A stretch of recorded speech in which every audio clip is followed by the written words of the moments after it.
샬롬 샬롬 샬롬 샬롬.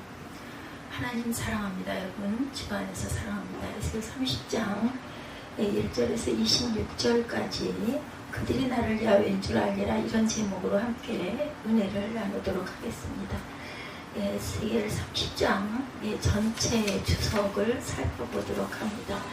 에스겔 29장은 하나님이 주신 부를 가지고 하나님께 교만하고 우상 숭배를 하고 하나님의 백성들도 그들의 죄악의 공범자로 만든 애굽이 심판을 받을 것을 예언하는 내용을 다루었었고, 오늘 말씀 증거하는 30장은 그처럼 심판을 받아 멸망의 처참한 지경에 놓이게 될 애굽에 대한 애가를 을품으로 애굽의 멸망이 얼마나 슬프고 죄인이 받을 고통과 수치가 얼마나 큰가, 그것을 알려줍니다.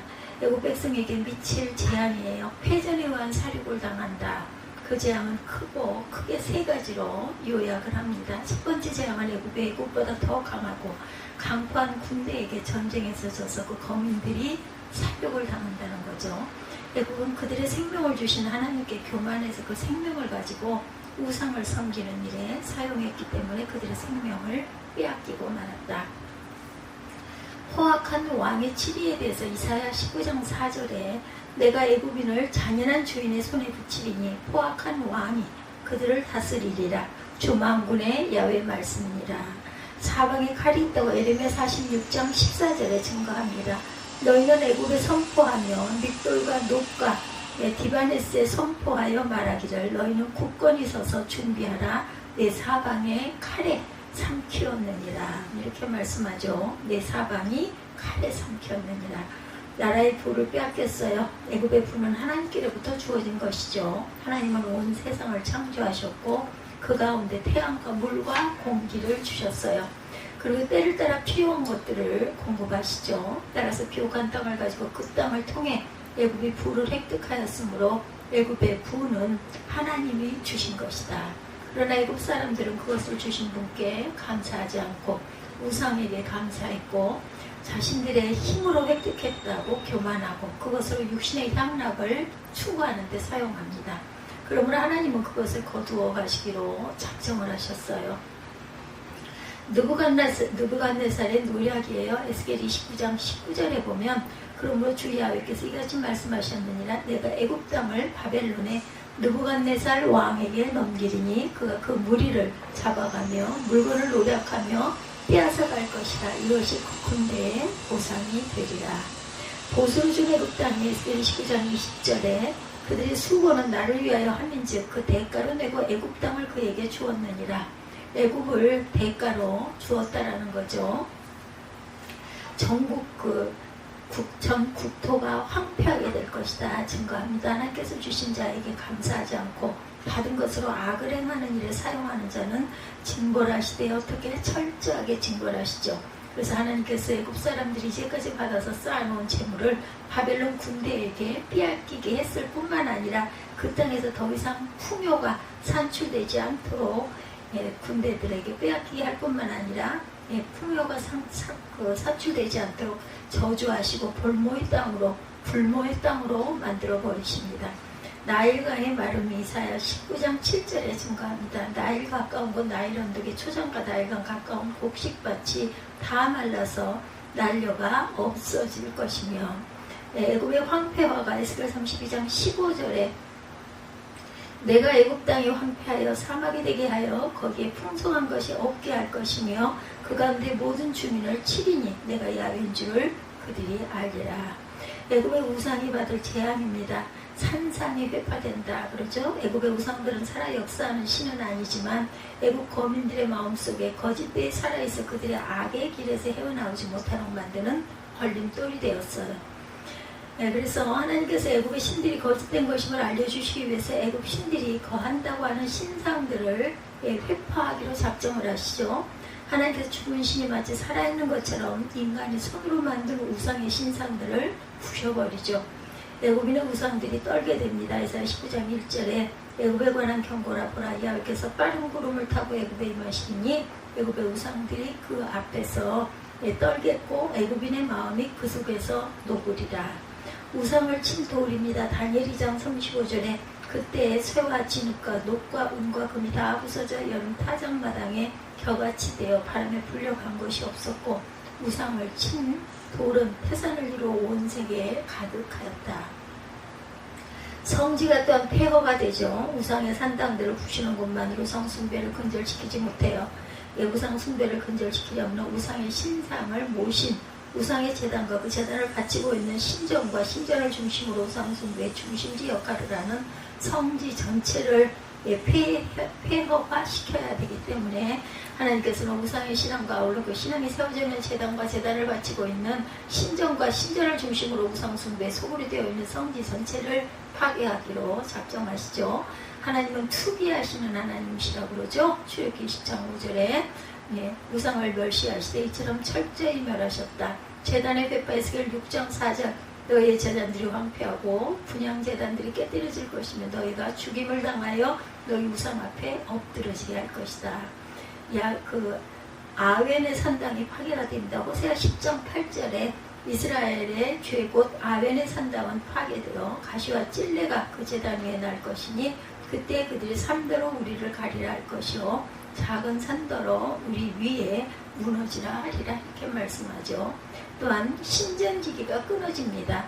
우상 숭배자가 파괴되어도 우상을 숭배하는 전문가가 우상 숭배지가 파괴되어도 우상을 숭배하는 전문가가 없어지지 않으면 그들은 또 우상을 숭배하려고 할 것이에요. 그래서 하나님께서 우상 숭배지와 아울러 우상 숭배의 지도자 되는 사제들을 진멸하시죠. 그리고 본문에 의하면 진멸하시되 장차 우상 숭배의 사제가 될 소년들까지 진멸을 하셔요. 하나님은 무서운 하나님이시죠. 이런 걸 보면 그러므로 우리는 그 무서운 진노아래 놓이지 않도록 우상 숭배는 어떤 형태라도 버려야 할 것이다.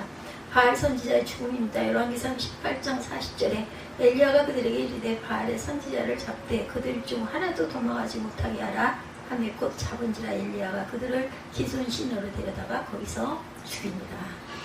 또한 박사들의 멸망 위기며 다니엘 2장 12절에 왕이 이로 말미암아 진노하고 통분하여 바벨론의 모든 지혜자들을 다 죽이라 명령하니라.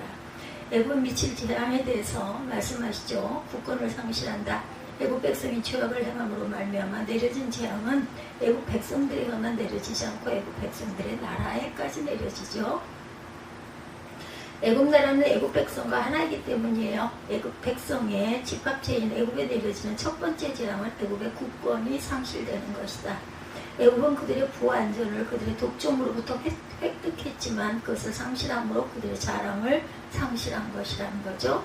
나라는 야훼 것이다. 시편 22편 28절에 나라는 야훼 것이요 야훼는 모든 나라의 주제이심이로다.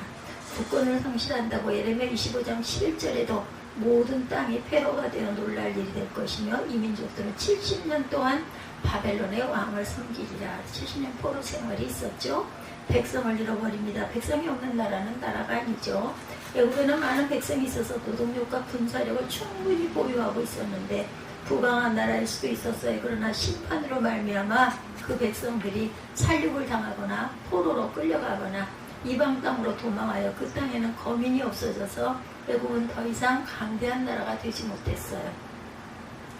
애굽 백성의 죽음과 흩어짐입니다. 에레미야 46장 16절에 그가 많은 사람을 넘어지게 하심에 사람이 사람 위에 엎드러지며 이르되 일어나라 우리가 포악한 칼을 피하여 우리 민족에게로 우리 고향으로 돌아가자 하도다.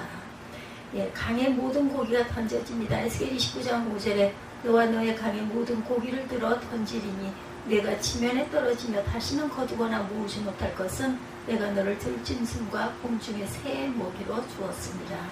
동맹국을 잃어버립니다. 애굽과 함께 범죄하였기 때문에 그들은 애굽이 멸망할 때 함께 멸망하죠. 그래서 애굽은 그들이 의지하고 함께 즐거움이나 슬픔을 나눌 상대를 잃었어요. 하나님께서는 악인에게 이로운 상대마저 앗아가심으로 악인을 극한 고통과 슬픔에 빠지도록 하시죠.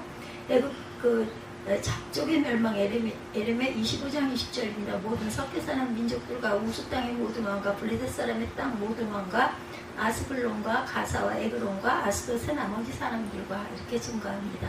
구수지경까지 사막이 되죠. 에스겔 29장 10절에 보면 내가 너와 내 강들을 쳐서 애굽 땅 믹돌에서부터 수네의 곧 구수지경까지 황폐한 황무지고 사막이 되게 하겠다고 말씀하세요.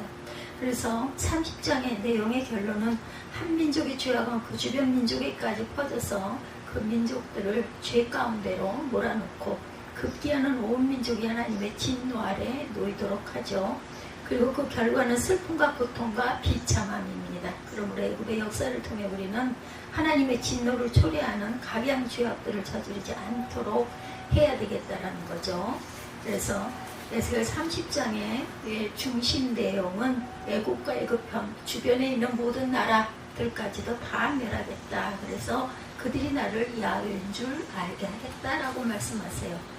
에스겔서에는 그들이 나를 야훼인 줄 알리라는 말씀이 23번이나 강하게 말씀하고 있고 오늘 본문 30장에 4번 말씀하십니다. 야훼라는 뜻은 스스로 존재하는 자라는 의미죠. 성경에서 야훼라는 말은 구약에서만 6823번 정도 나오지만 나는 스스로 있다라는 말은 출애굽기 3장 14절에 딱 한 번 나옵니다. 나는 스스로 존재한다. I am who I am. 그렇죠. 하나님은 어제나 오늘이나 영원토록 변함없으신 분이세요. 오늘 본문은 애굽의 역사를 이야기하고자 하는 것이 아니고 애굽은 심판하시고 애굽을 심판하시고 멸망시키신 분이 누구인가라는 것입니다. 여러분에게 하나님은 어떤 존재이십니까? 네. 만약 우리 애굽 사람들처럼 하나님이 누구신지를 모르고 살아간다면 내 생명이 끝나는 날에 세상이 심판당하는 날에 그때서야 하나님이 내가 누구신지를 분명하게 알게 될 것이다. 여러분에게 하나님은 어떤 분이십니까? 예수 그리스도는 과연 어떤 존재이십니까? 이 땅에 사는 동안 내가 필요로 하는 그런 분으로 믿고 있지는 않으신지 어제나 오늘이나 영원토록 세상을 다스리시고 인간의 생사화복을 주관하고 계시는 하나님을 분명히 깨닫고 진실된 믿음을 가지고 살아가는 지혜로운 저와 여러분이 되시기를 주님의 이름으로 간절히 축원합니다. 첫 번째 야훼의 날이 가까웠도다 말씀하죠. 1절에서 9절까지의 내용입니다. 야훼의 말씀이 또 내게 임하여 가라사대 인자야 너는 예언하여 이르라 주 야훼의 말씀에 너희는 통곡하며 이르기를 슬프다 이 날이여 하라 그날이 가까웠도다 이렇게 말씀하십니다. 야훼의 날이 가까웠도다 구름의 날일 것이요 열국의 때 이르려다 애굽에 칼이 임할 것이라 애굽에서 살육당한 자들이 엎드러질 때 그곳에 심한 근심이 있을 것이며 애굽의 무리가 즐거워하며 그 가지가 헐릴 것이요 고수와 붓과 롯과 모든 섞인 백성과 국과 및 동맹한 땅의 백성들이 그들과 함께 칼에 엎드러지리라. 나 야훼가 말하노라 애굽을 붙들어주는 자도 엎드러질 것이요 애굽의 교만한 권세도 낮아질 것이라. 믹돌에서부터 수에네까지 무리가 그 가운데 칼에 엎드러지리라. 나 주 야훼의 말이니라. 황무한 열방같이 그들도 황무할 것이며 사막이 된 성읍들같이 그 성읍들도 사막이 될 것이라. 내가 애굽에 불을 일으키며 그 모든 돕는 자를 멸할 때 그들이 나를 야훼인 줄 알리라. 9절에 그날의 사자들이 내 앞에서 배로 나아가서 염려 없는 구스 사람을 두렵게 하리니 애굽의 재앙의 날과 같이 그들에게도 심한 근심이 있으리라. 이것이 오리로다. 이렇게 말씀하십니다. 애굽에 임하는 심판을 야훼 날이라고 강조하고 있는 것은 애굽의 심판은 하나님의 주권으로 행하여지는 것이라는 것을 의미하죠. 1절에 그날은 슬픈 날이 될 것이라 하였고 2절에 야훼 날이라고 하시면서 구름의 날이라고 하셨고 열국의 때라고도 하셨어요. 그 심판의 날이 어떤 날인지 4절에서 9절까지 언급하죠. 4절에 보면 전쟁으로 인한 사람들이 살육을 당하고 성은 무너지고 애굽 사람들은 모든 재물들을 빼앗기게 될 것이다. 5절에도 구수, 붓, 룻 같은 나라들도 애굽과 함께 심판을 받을 것이다.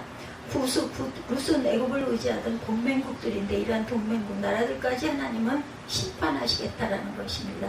하나님의 심판날에 강대국 애굽의 동맹국들에게 아무런 도움이 되지 못한다. 6절을 보면 나 야훼가 말하노라 애굽을 붙들어주는 자도 엎드러질 것이요 7절 8절에도 그 모든 돕는 자를 멸할 때 그들이 나를 야훼인 줄을 알리라. 9절도 염려 없는 구스까지 애굽의 재앙의 날과 같이 심판하시겠다 이렇게 말씀하죠. 그날에 사자들이 내 앞에서 배로 나아가며 염려 없는 구스 사람을 두렵게 하리니 애굽의 재앙의 날과 같이 그들에게도 심한 근심이 있으리라. 이것이 오리로다. 당시 애굽이나 주변 국가들은 바벨론이 두로를 멸망시키고 이스라엘을 멸망시키고 모든 국가들을 무섭게 점령해 오고 있다는 소식을 들었을 거예요. 그런데 에스겔 선지자를 통해 이 말씀이 주어진 때가 언제? 20절에 보니까 제11년 1월 7일이라고 했어요. 29장의 말씀을 주신 때가 언제였어요? 29장 1절에 보면 에스겔 29장 1절입니다. 제10년 10월 12일에 야훼 말씀이 내게 임하여 가라사대. 이때는 남유다 야훼긴 왕이 바벨론에 잡혀온 지 10년째 되는 해예요. 그러므로 이때는 BC 587년입니다. BC 586년 즉 11년 4월 9일에 예루살렘이 멸망했으니 불과 6개월 전이죠. 그런데 본문 30장은 제11년이라고 했으니까 예루살렘이 멸망받기 불과 3개월 전. 외국 사람들이나 주변 국가들 사람들도 이웃나라 남유다의 전쟁 소식을 다 듣고 알고 있겠죠. 그리고 에스겔 선지자가 선포하는 말씀도 들었을 거예요. 그날이 슬픈 날이 될 것이고 살육의 날이 될 것이고 근심의 날이 될 것이고 모든 재물을 빼앗기게 될 것이고 사막처럼 황무케 될 것이고 그날에 비로소 그들이 하나님이 야훼인 줄 알 것이라고 말씀을 들었을 겁니다. 그런데 그들은 에스겔 선지자가 선포하는 말씀을 귀담아 듣지를 않았어요. 오늘 본문의 말씀은 애국과 그 주변 국가들의 심판만을 말씀하지 않죠. 애국은 세상을 의미한다고 하죠.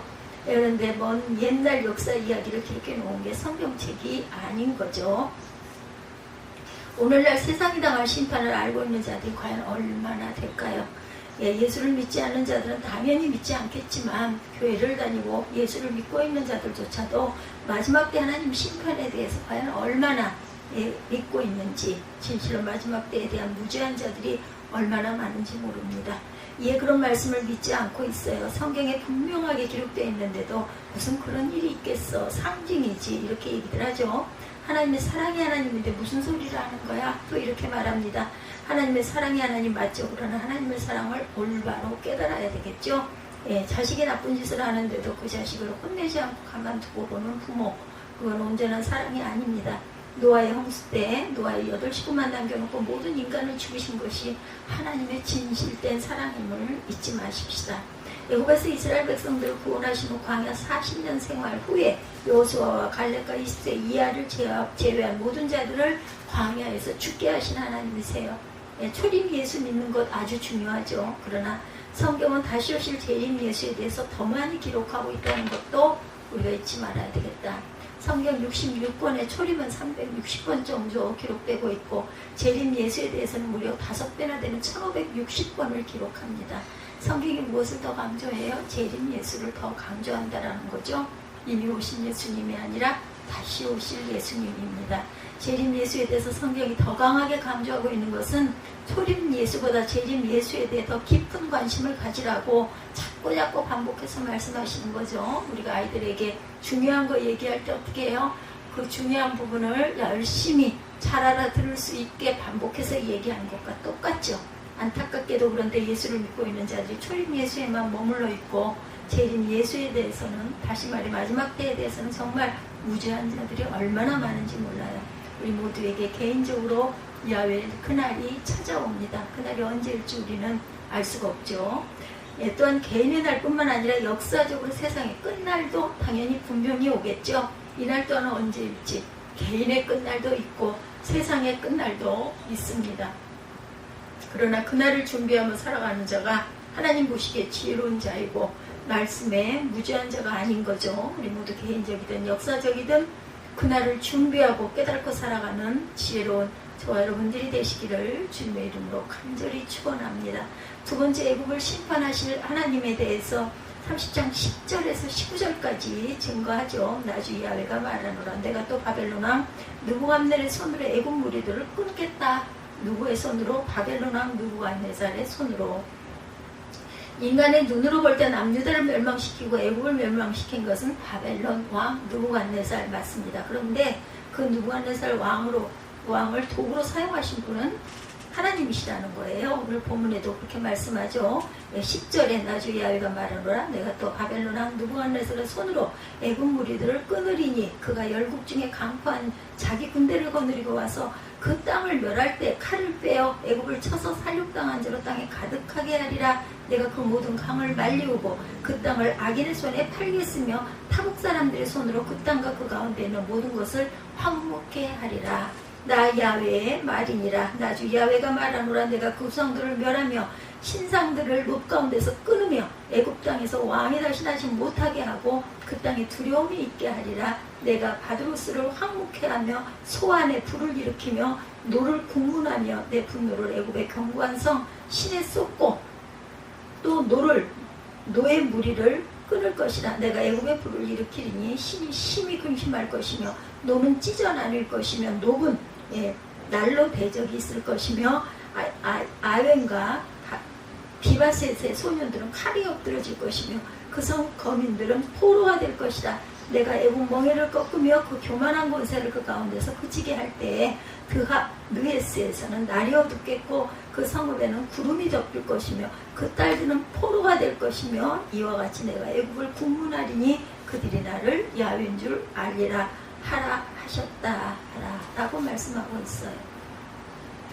인간 눈으로 볼 때는 애굽을 멸망시킨 것은 바벨론 느부갓네살 왕입니다. 그런데 느부갓네살 왕을 도구로 사용하신 분은 하나님이시다. 하나님은 에스겔 선지자를 통해 이러한 사실을 미리 가르쳐 주셨지만 무지하고 어리석은 자들의 눈에는 바벨론 세력만 보였겠죠. 무지한 자들 눈에 바벨론 왕 느부갓네살의 잔인한 모습이 보입니다.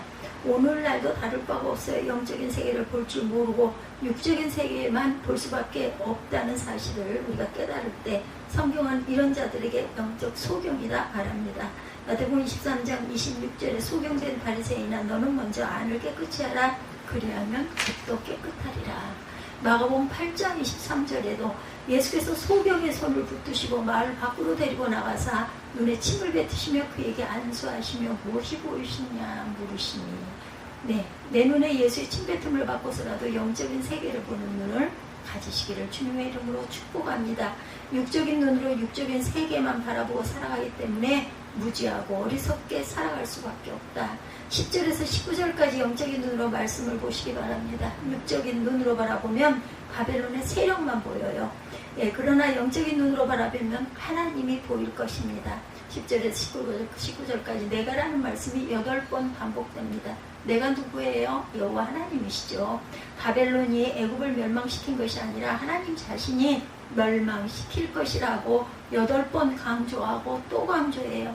한 절 한 절 말씀을 보면 10절부터 보면 내가 또 바벨론 왕 느부갓네살 손으로 애굽 무리를 끊으리니 12절에도 내가 그 모든 강을 말리우고 그 땅을 악인의 손에 팔겠으며 13절에 내가 그 우상들을 멸하며 신상들을 녹 가운데 끊으며 14절에도 내가 바드로스를 황무케 하며 소안의 불을 일으키며 노를 공문하며 15절에도 내 분노를 애굽의 견고한 성신에 쏟고 16절에도 내가 애굽에 불을 일으키리니 18절에도 내가 애굽 멍에를 꺾으며 그 교만한 권세를 그 가운데서 그치게 할 때 19절에도 이와 같이 내가 애굽을 국문하리니 그들이 나를 야훼인 줄 알리라 하셨다 이렇게 증거합니다.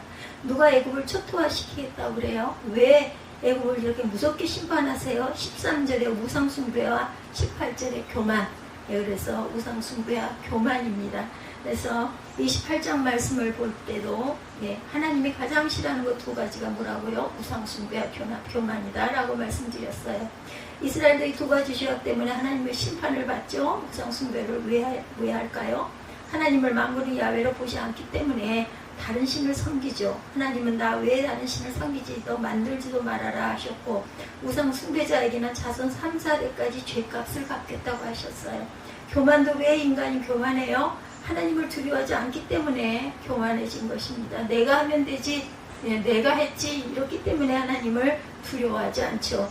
하나님을 두려워하지 않는다는 것은 하나님의 살아계심을 믿지 않는 불신앙의 모습이다. 교만하면 반드시 악해진다는 사실을 명심하십시다. 왜 그래요? 교만은 사단으로 온 것으로부터 온 것이기 때문에 반드시 악해지고 하나님을 대적한다는 사실을 우리가 절대로 잊지 말고 명심해야 되겠다.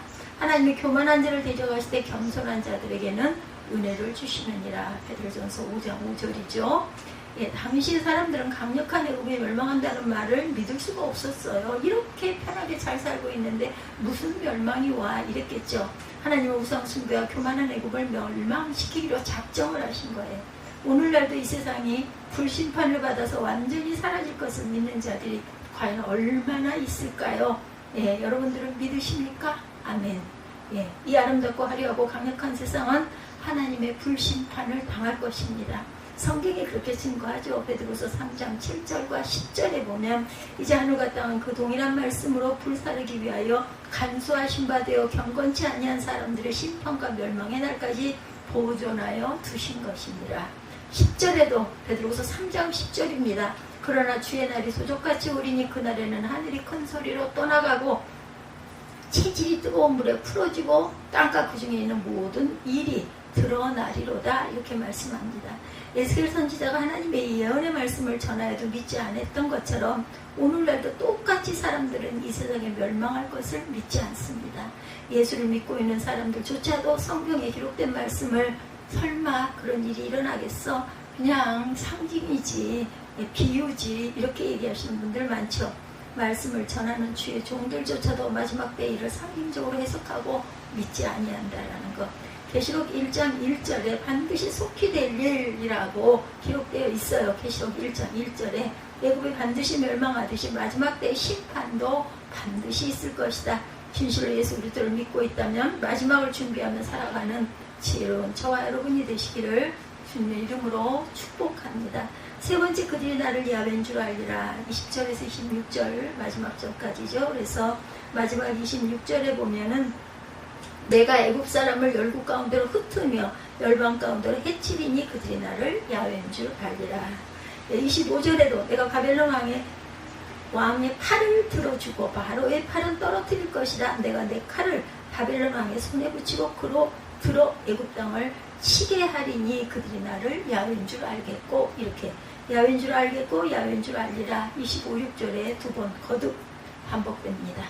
내가라는 말로 강조하죠. 21절에 내가 애굽왕 바로의 팔을 꺾었더니, 21절에 내가 애굽왕 바로를 대적하여, 24절에도 세 번이나 강조하죠. 내가 바벨론 왕의 팔을 견고하게 하고 내 칼을 그 손에 붙이려니 내가 바로의 팔을 꺾으리니, 25절에도 세 번 이렇게 강조하죠. 내가 바벨론 왕의 팔을 들어주고 내가 내 칼을 바벨론 왕의 손에 붙이고, 26절에도 내가 애굽 사람을 열국 가운데로 흩으며, 그리고 26절 끝에 그들이 나를 야훼인 줄 알리라고 끝을 맺죠. 30장 속에 그들이 나를 야훼인 줄 알리라는 말씀이 4번이나 강조가 됩니다. 8절, 19절, 25절, 26절이죠. 언제 그들이 하나님이 야훼인 줄 알겠다는 거예요? 심판을 당하고 나서야 하나님이 진짜 유일한 신이시구나 라고 한다는 거죠. 성경이 왜 이런 말씀을 기록하고 있는지를 저와 여러분은 깨달아야 합니다. 다시 말하면 너희는 애굽 사람들처럼 되어서는 안 되니 잘 명심하고 읽고 또 읽어보고 깨달아라 라는 거죠. 심판을 당하고서야 하나님이 진정 신이라는 사실을 깨달은 어리석고 무지한 자들이 절대로 되시를 말하라. 여러분들 감옥에 들어가 보셨습니까? 어떤 분의 이야기를 보니 아주 많이 들어가 보신 분이 있어요. 죄를 지어서 감옥에 간 것이 아니라 어렸을 때 누나가 교도관으로 근무를 하시는 바람에 심부름을 가서 여자 죄수들이 갇힌 감옥을 구경했다고 합니다. 감옥에 갇히면 대부분 사람들이 자신의 죄를 뉘우치고 세상에 나가면 다시는 죄를 짓지 않고 살겠다고 다짐을 하죠. 그렇다고 감옥에서 나올 수는 없어요. 그죠? 형기를 다 마쳐야 나오게 되죠. 지옥에 있는 자들이 어떤 생각을 하고 있을까? 여러분들 생각해 보십니까? 지옥에 있는 자들은 하나님에 대한 확고한 믿음을 가지고 있어요. 하나님이 진실로 절대자였고 만물을 주관하시는 신이셨구나 분명하게 깨닫고 있을 거예요. 그러나 지옥에서 아무리 깨닫고 하나님에 대한 확고한 믿음을 가지고 있다 할지라도 구원받을 수 없는 믿음이었던 거죠. 다시 말해서 심판 후에 아무리 하나님에 대해 깨달은다 할지라도 그때는 이미 때는 늦은 것이다. 애굽 백성들처럼 이스라엘 백성들처럼 심판을 당하고서야 하나님의 존재를 깨달는 어리석고 무지한 저와 여러분이 돼서는 안 되시겠죠. 그래서 예수님은 계시록을 사도 요한에게 기록해서 무지한 자들, 어리석은 자들에게 경고를 하세요. 이런 말씀을 무시하고 외면한다면 애굽 백성들과 이스라엘 백성들과 다를 바 없는 무지한 자들이 될 것이다. 애굽을 세상을 의미한다고 늘 얘기하죠. 본문 말씀이 세상과 예수 믿는 자들에게 주어진 말씀이라면 계시록은 교회와 예수 믿는 자들에게 주어진 말씀이에요. 계시록 1장 11절에 가로되 너 보는 것을 책에 써서 에베소, 서머나, 버가모, 두아디라, 사대, 빌라델비아, 라오디게아 7교회에 보내라. 11호 이렇게 기록되어 있습니다. 진실로 내가 예수 그리스도를 믿고 있는 자라면 마지막 때가 되어질 때에 일에 대해서 반드시 알아야 할 의무가 있다는 사실을 우리가 명심해야 되겠다. 계시록은 알아도 되고 알지 않아도 괜찮은 그러한 그 서신이 아니에요. 계시록에 나오는 7교회에 주어진 동일한 말씀이 있는데 그것은 책망과 칭찬과 상급이 있고 반드시 이기는 자가 되리라는 것과 귀 있는 자는 성령이 교회에게 하는 말씀을 들어라 들을지어다 이렇게 말씀합니다. 성령이 하신 말씀을 듣고 신앙생활을 여러분들 하고 계십니까? 앞에서도 말씀했지만 성경은 초림 예수보다 재림 예수를 5배나 강조하고 있어요. 히브리서 6장 1, 2절에 말씀합니다. 그러므로 우리가 그리스도 도의 초보를 버리고 죽은 행실을 회개함과 하나님께 대한 신앙과 세례들과 안수와 죽은 자의 부활과 영원한 심판에 관한 교훈의 털을 다시 닦지 말고 완전한 대로 나아갈지어다. 그리스도의 초보적인 신앙을 버려라입니다. 버리라고 해서 필요 없으니까 버리라는 의미가 아니라 헬라어로 아펜데스라고 합니다. 지금 위치에서 다음을 향해 떠나라라는 뜻을 갖고 있어요. 초보적인 신앙에서 떠나 완전한 대로 나아가라는 거예요. 완전한 신앙이 무엇일까? 하나님의 심판을 깨닫고 마지막을 준비하며 살아가라는 것이죠. 초보적인 신앙 아주 중요합니다. 초보가 있어야죠. 그러나 초보적인 신앙에만 머물러 있으면 결국은 타락하고 만다는 것을 깨달아야 합니다. 2000년 전 교회 역사가 증명해주고 있지 않습니까? 오늘날 유럽교회, 미국, 영국교회들, 또한 한국교회도 마찬가지입니다.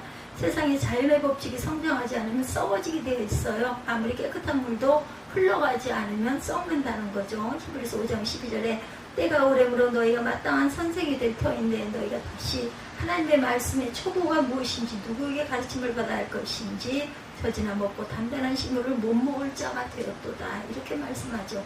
하나님에 대해 예수 그리스도에 대해 성령에 대해 깊이 알아가는 저와 여러분이 되시기 바랍니다.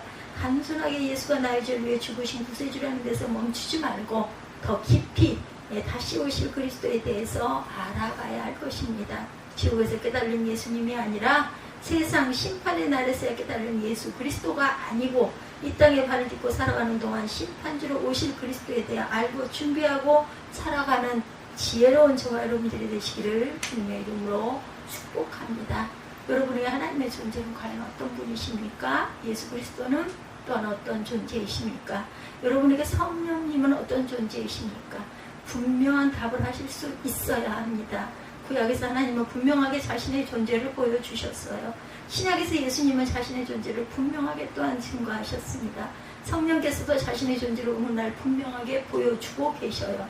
근데 오늘날 세상 사람들은 물론이고 교회를 다니고 예수를 믿는 자들조차도 하나님과 예수님의 존재에 대한 확신을 갖지 못하고 신앙생활하는 사람들이 많다라는 거죠. 기독교에는 30%가 점을 치러 다닌다고 합니다. 이것은 곧 구원의 확신이 없는 자들이 30%라는 거죠. 아마도 훨씬 더 될 것입니다. 하나님에 대한 존재를 믿는다면 점집을 찾아갈 수는 없죠. 심판날에야 깨달은 애국과 이스라엘 백성들처럼 무지하고 어리석은 자가 되지 마십시다. 지금부터 예수 그리스도에 대해 더 깊이 알아가고 오직 예수 신앙으로 살아가는 지혜로운 저와 여러분이 되시기를 주님의 이름으로 축복합니다. 사도행전 4장 12절에 다른 이로서는 구원받을 수 없나니 천하 인간의 구원 얻을 만한 다른 이름을 우리에게 주신 일이 없음이라 하였더라. 절대로 다른 길은 없어요. 절대로 다른 구원자는 없습니다. 절대로 다른 심판자도 없습니다. 오직 예수만이 구원자시고 이제 심판주로 이 세상에 오실 것을 믿고 날마다 오직 예수 신앙으로 살아가는 지혜로운 저와 여러분들이 되시기를 주님의 이름으로 축복합니다. 오늘은 에스겔 30장 전체 1절에서 26절을 중심으로 그들이 나를 야훼인 줄 알리라 이런 말씀으로 말씀을 전했습니다. 기도하시겠습니다.